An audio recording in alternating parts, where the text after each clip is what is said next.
আমি একটা মানুষ কয় জায়গায় যাই, আমি হত্যা করছি, কয় জায়গায় যাই যে কি এটা কি রাষ্ট্রদ্রোহী, এক এক মামলা দিছে। রাজনীতি যারা করছি এর জন্য তো আমরা তো হত্যাকারী না, আমি একজন মা, আমি কখনো একটা হত্যা করতে পারবো না। 30টার উপরে মামলা কপি পাইছে, এখন জানি না আমি কোনটা আমাকে রাখবে, কোনটা বাদ দিবে।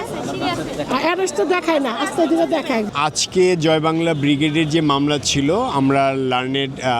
আমরা লার্নেডরা সবাই আসামি পক্ষ থেকে কেউ ডিসচার্জ পিটিশন জমা দিয়েও আমরা 4 শুনানির জন্য সময়ের দরখাস্ত করেছিলাম এবং জামিনের দরখাস্ত করেছিলাম।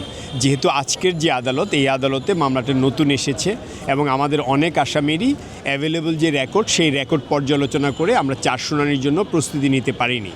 আমরা আদালতকে বলেছি যে ন্যায় বিচারের স্বার্থে এই মহিলা আসামি এবং অন্যান্য আসামিদেরকে জামিনে মুক্তি দেওয়ার জন্য, যেহেতু দীর্ঘদিন তারা জেল হাজতে, সেহেতু এই মামলায় আমরা জামিন চেয়েছি। আসামি পক্ষ থেকে বারবারই বলার চেষ্টা করেছে আমরা কোনো অপরাধ করিনি, আমরা শুধু বিগত সরকারের একটা ষড়যন্ত্রের শিকার।